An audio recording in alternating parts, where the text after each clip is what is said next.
Welcome to the Don't Pick the Scat podcast, a podcast that centers on helping men over 40 heal and move on with their lives after a divorce. We love out-of-the-box solutions, and I think we got one today to some of the problems my men face, and today is no exception. Welcome to the show, Cathy Nesbitt.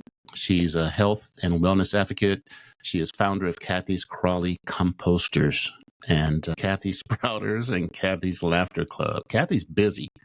She's an award-winning environmental innovator that provides ways for people to live a more sustainable life. Being the Cathy Crawley Laughing Bean Queen, she practices laughter yoga to promote overall health and wellness. She says laughter is good, and I believe that too, to promote overall health and wellness. She says laughter is good for negative energy that we all sometimes have. Preaching that laughter is the best medicine, she realizes that the love drugs allow us to practice more self-love, which is my favorite.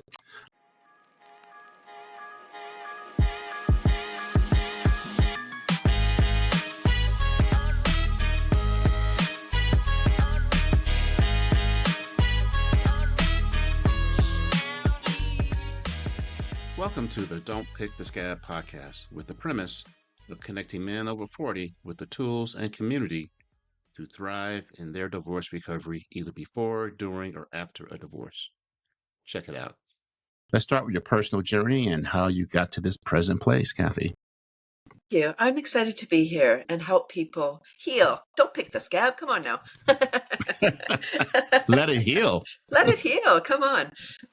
So my working title is Cathy Crawley Laughing Bean Queen, and I offer simple solutions for today's challenges. Worms for amending the soil, indoor composting. Who doesn't want worms in the house? I've met most of them. It's fine. Sprouts for eating, grow your own, and laughter for overall health and wellness. And how did I get to the laughter? It's the 22nd anniversary of my worm composting business. Yeah, and people don't buy what they need, David. They buy what they want, and they didn't want what I had. But I have a ton of energy, and I knew that I was on purpose, and people needed what I had. So I kept going. And I learned early on that people were afraid of worms. Maybe they were traumatized as a child. After a rainy day, someone chased them around, a fishing incident, something happened with worms as a child. So if you were traumatized as a child, you're not looking to that as a solution as an adult. Yeah, so I'm pretty animated. I'm high energy, and it's probably fun to watch me at a show. But in their mind, they're like, "Yeah, no way in hell, I'm having worms in my house." So 2012, one more person said, "Ew, worms in the house." 10 years into my mission, and I was like, I felt it, I heard it, I questioned everything, and I said, universe, what do you want from me? I don't know what to do. How am I going to do this? Because my goal in 2002 was to put worms in every living space, worms in every house, every apartment, every classroom, not just one worm bin in a school as a project, just everywhere, worms everywhere, like the recycling bin. So when we're eating an apple, when we've got the apple core, we're like, oh, where's the worm bin? We just know. We haven't got there yet, clearly. And so 2012, I questioned everything. I was like, oh my gosh, I don't know what to do. And the very next day, I was introduced to laughter yoga. Wow. That's an interesting story. I got to tell you a story. This is on my heart. So my kids are 31, 30, and 28. So they're older grown. But when my daughter was 12, that's when you had to have a good birthday party. You didn't want to get embarrassed because the little girls would talk about you. So she goes, Dad, I need a good birthday party. So I said, okay, cool. So that was the time of, remember that show where Fear Factor. Yes. Where they would do these stunts and you win prizes. So I said, okay, I'm going to have a Fear Factor party. So it was wintertime. So they were trapped inside the house, and there was like 12 girls.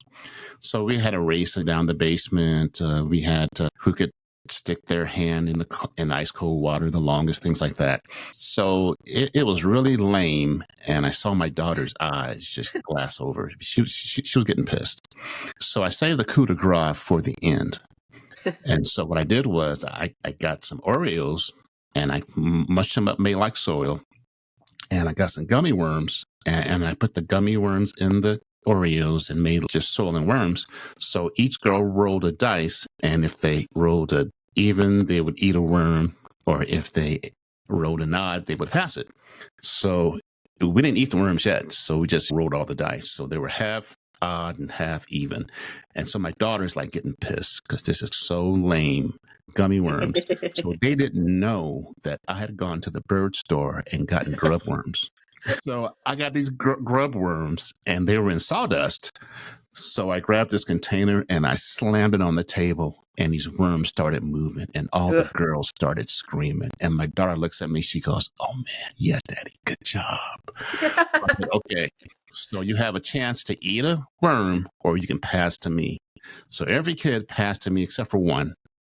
And grub worms pop in your mouth; they explode. Mm. And my stomach wasn't right for about 3 days. All for my yeah. So me and worms have a personal story. Wow. Wow. What a good dad. That's love. That's love. Oh my gosh. It so is. So what were some of the challenges that you faced trying to introduce the concept of indoor composting with worms, and how'd you overcome them? Because people just probably push back a lot. They so did. Worm is a bad word. Words have energy, and worm is has negative energy. Like parasites are often worms, tapeworm, computer viruses are often worms. So worm has a can of worms. Oh, now you've opened a can of worms, although I'm trying to change that. Can of worms. I go, yay, can of worms. Oh, sorry, I know it's a bad thing. Yeah, so I really thought, okay, what am I going to do? People don't want what I have. What do I do? So I started to do school workshops right in my first year. And over 75,000 students have seen my presentation. And I was like, I just have to wait 20 years for them to have buying power. Yay, I made it. Careful what you say. Because with my business, I don't have repeat customers because the worms breed more than rabbits. And people, when I would see people at a show, they were like, oh, my worms are doing so great. I gave some to my neighbor. I sent some to my kids' school. I'm like, stop giving your worms away. It's bad for business. Yeah. So it's been a whole process. I also have a sprouting branch. At my very first event where I was exhibiting with the worms, there was a gentleman there selling this sprouter that I now sell. And it was flying off the shelf. It looks like a little spaceship. And it was flying off the shelf. And when there was a break in the audience, I said, what is that thing? And he said it was a sprout grower. This man was 72, very vibrant. He was a professional ballroom dancer. So had the ballroom dancer body, had the white crisp shirt, the black vest. He was a gentleman. 72. I didn't know anyone that was still working at 72 because I came from a background of employees. You retire at 65 and you get a gold watch and you sit in your rocking chair or whatever happens. Although I never understood why you got a watch after working for 30 years. Why do you need a watch at the end? Yep. So I don't need to know why something works. And when I saw this man, he looked super healthy and I was inspired by him. And I said, okay, I'm in. So he said, if you're going to do this, start your day with 2 tablespoons of the sprouted beans. So here's the thing about sprouts. They're hydrating, alkalizing, regenerative, biogenic, and contain up to 100 times more digestive enzymes. They're the superfoods that we can grow ourselves for pennies a day. So I was in for 10 years. It was my private health plan. And I thought everybody knew what I knew. Like we all have access to the same information. And I'm so naive. I used to think that when I Googled something and you Googled something, we got the same results. I truly did. I didn't realize that, the algorithm sends us the more we search for something, the more we get the same. So it narrows our search, in fact. Yeah, I was doing this for 10 years. Then in 2012, it was a big year. 2012, I was at an event with that man and he was 82 now. And he said, why don't you sell the sprouter and beans with your worm business? I was like, oh my gosh, what a great idea. As an entrepreneur, what a great complementary thing. It's got to be easier than worms, and only marginally because people, they don't want to do the work, even though it's simple to do. Yeah. So I started selling the sprouter, and for 10 years, I only ate mung beans. I'm an omnivore. I was eating other things, but only sprouting mung beans. So I would have samples and people could try them. And a woman said, what else can you sprout? And I said, I don't know. And she said, don't you get tired of mung beans? And I said, would you get tired of feeling great and having tons of energy? Maybe people love their story. Oh, I'm so tired. Oh, okay, good for you. I'm not laughing at their story. Mm-hmm. We do get involved in our story, and then that becomes our badge of honor. Correct. Oh, I'm so tired, but I'm plowing through anyway, especially women. And so I said, well, okay. So then I thought, wow, what do I care if, as an entrepreneur, what do I care if people don't like mung beans or they want to do a different kind? And I started to experiment. And now I'm a sprouting monster. I sprout chickpeas, lentils, fenugreek, radish, all these beautiful beans. And yeah, it's part of my daily thing. Sprouts and worms for 22 years. And then 2012, the laughter. I don't even do yoga, regular yoga. I jumped right to the fun yoga. Mm-hmm. Laughter yoga is not doing yoga and laughing. It's laughing as a cardiovascular workout. Hmm. Not jokes or comedy, because jokes are cultural. Two people going somewhere, it's not funny for those people. Yeah, and so this is a global phenomenon. Started in 1995 by a medical doctor, Dr. Madan Kataria, and his goal is world peace, David. What a great mission. As a GP, he was probably dispensing antidepressants, maybe popping a few himself. And he was writing an article for a journal on laughter. And he came across all this research that laughter is the best medicine. And he thought, if laughter is the best medicine, why don't we just laugh? So he could only find 5 people to join him at that first experience. And I think that's funny, 5 people in India. Hmm. And they were telling jokes and funny stories. And they would meet every day at a park. After 2 weeks, there was about 50 people. And the jokes started to become off color or not funny anymore. And people said, no, we don't like this. It's not fun anymore. And he said, come back tomorrow, I'll have a solution. And he got a download. Hey, if we look at children, they're just laughing for nothing. What are those kids up to? Nothing. They're just laughing, just having fun. They're totally present. So now laughter yoga, that was the birth of laughter yoga. And it's little games to inspire the laughter. And so there's clapping and chanting and just games and just play and fun. Because our body doesn't know the difference between real and simulated laughter. Oh, interesting. Like our brain does, our ego does. Oh, what are you doing? Because our brain, the role of our brain is to keep us safe and conserve energy. Right? When we go to that family function and our sibling says something and then we get in that same fight again, that's because our brain's, oh, I know what to do here. And off we launch. Laughter yoga bypasses that. And we go right into our body. When we're laughing, we're secreting the love drugs, dopamine, oxytocin, serotonin, and endorphins, versus cortisol and adrenaline, the stress chemicals. What I really understand about laughter is it's the opposite of stress, first of all. Mm-hmm. We're living in a perpetual state of stress today. And we have 2 nervous systems. I remember this from school, sympathetic and parasympathetic. I understood it at the time that there was 2 systems, but I didn't understand that we're not in both at the same time. We can only be in one nervous system at one time. So either we're stressed, not breathing properly, not secreting all those love drugs, or we're in the parasympathetic where we're in relax and digest mode. You advocate for laughter as a form of self-love. How has laughter yoga impacted your life personally? Oh, so much. So in 2012, when I was introduced, I loved it. I was like, this is interesting. And I loved it so much. I got trained as a leader, then I got trained as a teacher. So I've been laughing since 2012. I would go to a monthly club and that was fine. It was fun, but not really taking it serious. And then 2020.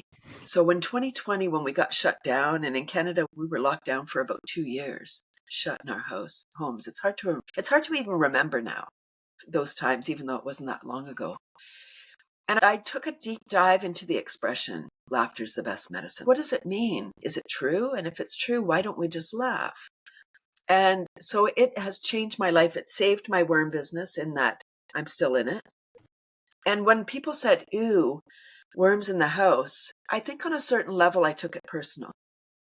And then laughter has allowed me to not take it personal anymore. It's, oh, that's their stuff. That's okay. It's changed my life in that it's a practice.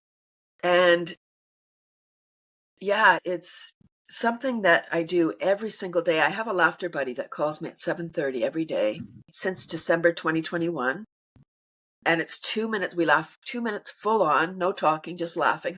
We breathe deep for 1 minute, and then we laugh for 2 additional minutes. So it's a 5-minute practice. And it just sets up the day. Like 7:30, I get up, I'm like laughing, secreting the love drugs. My body's fully oxygenated. I'm like, okay, world, what have you got for me? And I'm ready. It just has changed my whole life. And it's a practice. So you can't laugh once and then, okay, you're done. You check it off your list. It's like we know jogging's good for us, or meditation, or a good night's sleep, all good for us. But we don't do it once and that's it. It's a practice. What are the love drugs and how can they help with healing? What does each drug do? I mentioned them: dopamine, oxytocin, serotonin, and endorphins, which spells dose. And I say, have you had your daily dose? Dopamine is, I don't know exactly what they all are, but oxytocin is the love drug. That's the one when we hug, when we're hugging someone, we're secreting oxytocin. That's the bonding chemical. That when we're in love with somebody, we're secreting oxytocin. And we get out of ourselves. When we're in love, and I know this is the divorce podcast, so people were in love at one time and then things went awry. And I get that people are like, yeah, I effing hate her now. But how did it go from love to hate? It was a process. It didn't happen overnight. Serotonin is the one when you're taking your antidepressants. It's because there may be serotonin. You're not secreting enough serotonin. So you might take a pill. Okay. But this is a way for us to naturally, we're in charge of our own pharma. Endorphins are like our own internal morphine. And it's actually, they say it's more powerful than morphine. So imagine sometimes people drink or they do drugs or they have sex or whatever it is, whatever their addictions are, to get those love drug hits. So imagine we can dispense our own. I do wonder if I'm going to wear out my dispenser, by the way, from laughing. And as soon as we start smiling, we're secreting the love drugs. We can override our brain. And there's about 50 years of research showing that laughter is the best medicine.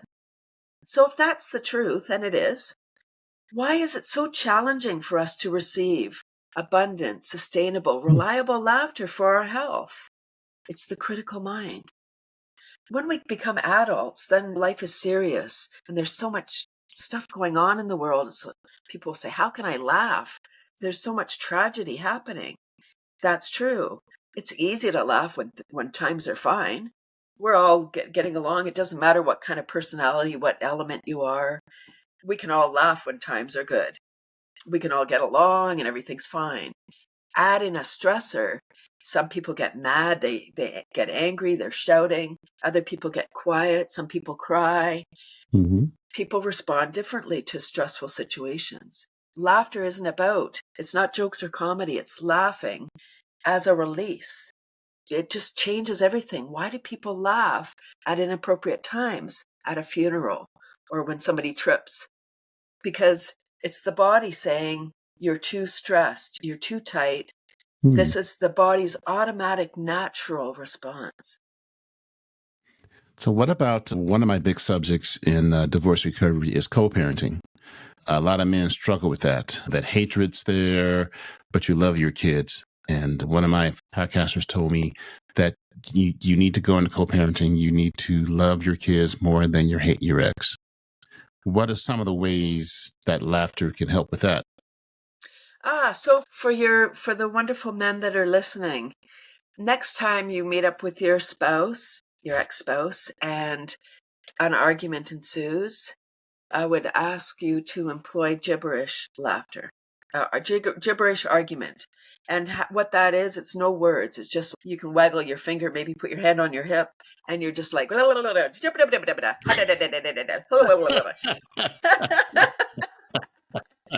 and that's what happens. Because when we're arguing, when we're in that argumentative state. Interesting. Wow. Do you love it? Yeah. Wow. I loved your reaction, because that's what happens. Because when we're arguing, we're not even present. Our frontal lobe has disconnected. Maybe people have had the experience where it's like, man, I was so mad, I couldn't even think straight. That's the truth. Because our frontal lobe has disconnected. Blood, lymph, oxygen leaves our frontal lobe and goes into our muscles so we can escape, even if it's not physically escaping. The amygdala hasn't evolved since prehistoric times. We needed to know that we were going to be eaten by something, that we're in danger. We're not in danger today. If we lose our keys or miss the bus, it's a nuisance for sure, but not life-threatening. Our body acts as if it is. Wow. How has your personal experience with negativity and challenges shaped your approach to health and wellness? How did you center into health and wellness? It was 2020. I realized that there's no room at the inn, so self-care is the only answer. Taking care of ourselves, and the new doctor will be the patient. The new doctor in the future will be the patient, because there's 8 billion of us, and there's no one magic bullet. So I think that I'm going to give an example. When something happens, and I'm human, of course I have stressful events in my life. I know how to manage it now. When I feel my body tightening up, I'm breathing shallow, I'm like, ooh, time to go and laugh. And I'll just go and laugh it off and change everything, because it changes my state in an instant. When we're driving, because this is a great thing for everybody. When we're driving, if somebody cuts us off, it's not personal. It's not like, hey, there's Dave, let's get him. Unless it is. It's that you were distracted, or you didn't notice that your lane was ending, or whatever it is, and you cut somebody off. When you cut somebody off, and you might be like, oh, sorry, that triggers me to do my laughter yoga. So I launch into my laughter yoga. Oh, thanks for cutting me off. And I start flailing my arm. I'm laughing, and it looks like I'm mad. So the person's looking in their mirror, and they're like, oh my God, that chick's cuckoo. And so I actually get more space, because they try to get away from me. Get away from you, yeah. And I'm doing my laughter yoga. So I'm laughing, and so I arrive at my destination fully oxygenated, secreting the love drugs. So we can trick our mind. We can go into stress, or we can change our reaction. It's how we react to what's presented. How can and this is an interesting question, how can a small indoor garden help a guy who's stressed, been through divorce, sharing his kids? How can a little indoor garden, because I'm a big proponent of men getting out of the box and doing different things, how can an indoor garden help with that? Oh, so many ways. Having nature inside, we're really disconnected from nature, and that's one of the big problems today. One of the big stressors is that we consider ourselves as different from nature, and we're just a part of it.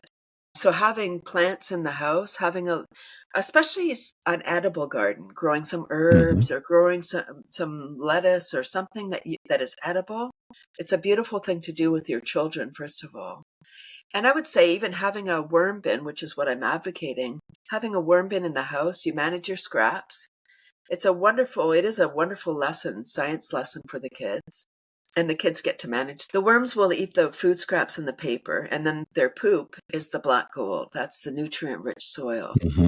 And so it's fixing our soil. In North America, we've destroyed our soil by doing monocropping, corn, wheat, and soy. Acres and acres. That's not how nature intended.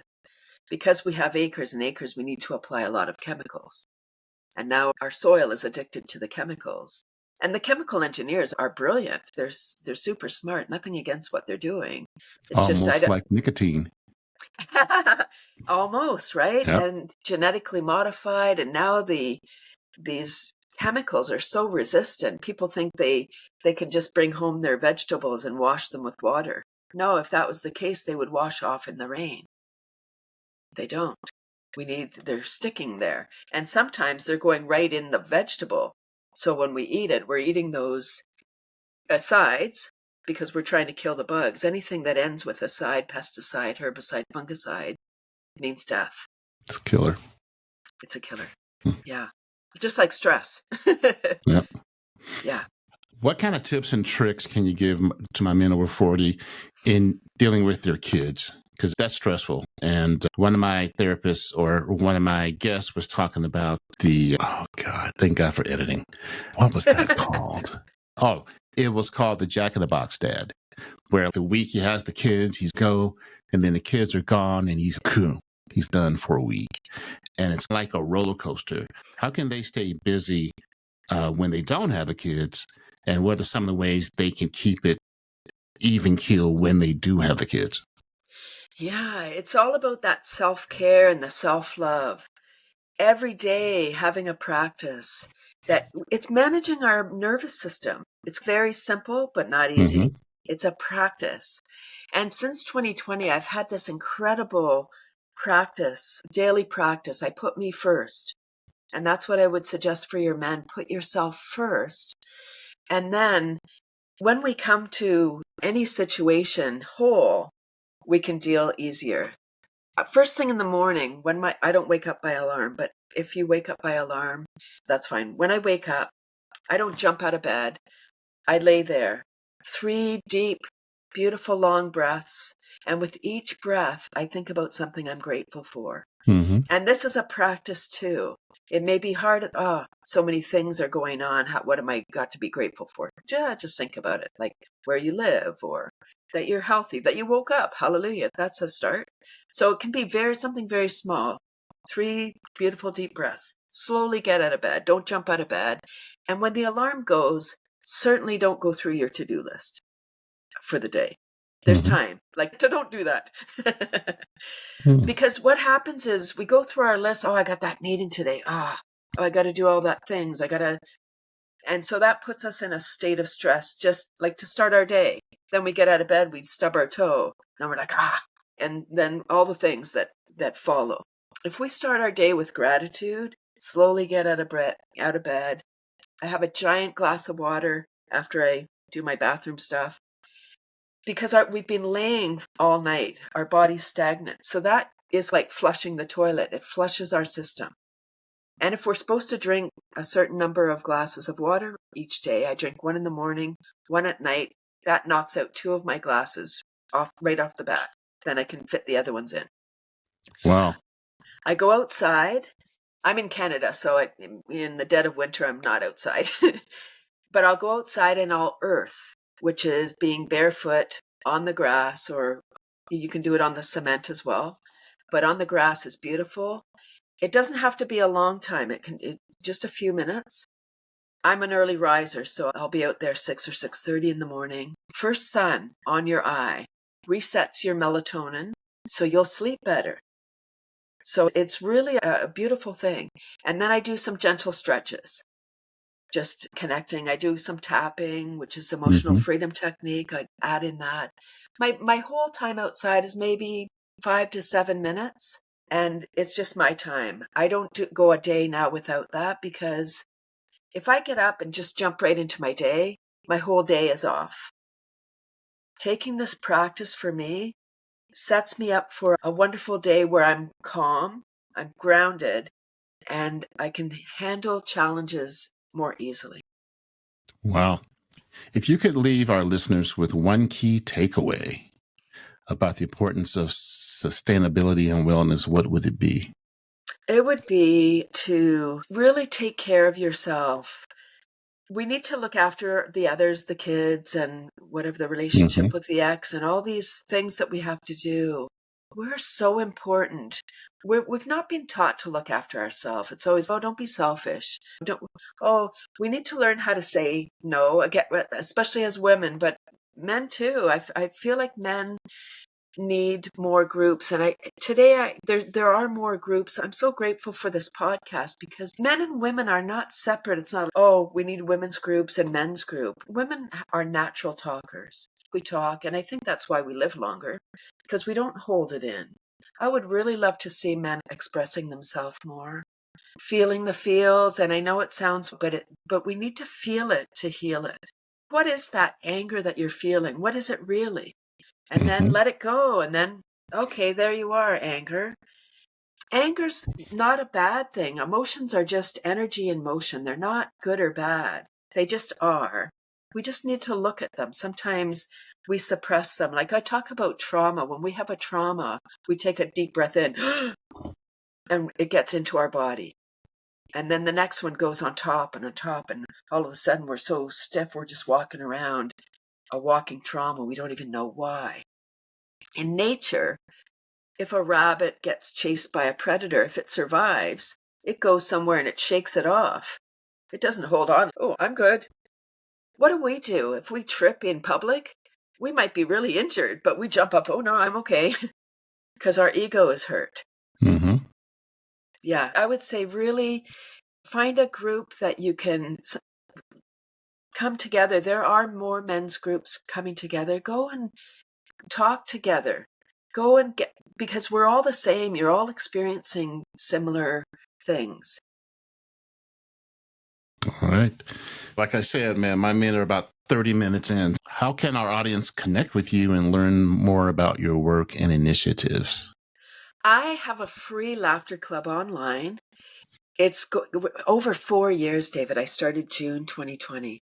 It's 30 minutes of super fun self-care on Zoom, 9:30 a.m. Eastern. I incorporate tapping, Qigong, brain gym.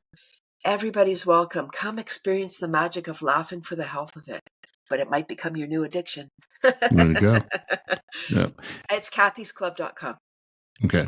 And I'll have all those at the bottom of the show notes. But thank you for this interesting podcast. This has been more different than anything I've done. I can't think of anything I've done anything like this at all. Thank you. Gibberish argument. Remember that next time you're... Gibberish argument. Oh, man. I could just see her face, too. Whoa, what are you doing? I don't know what I'm doing. I can't help myself. Right, and then all of a sudden you're both laughing because...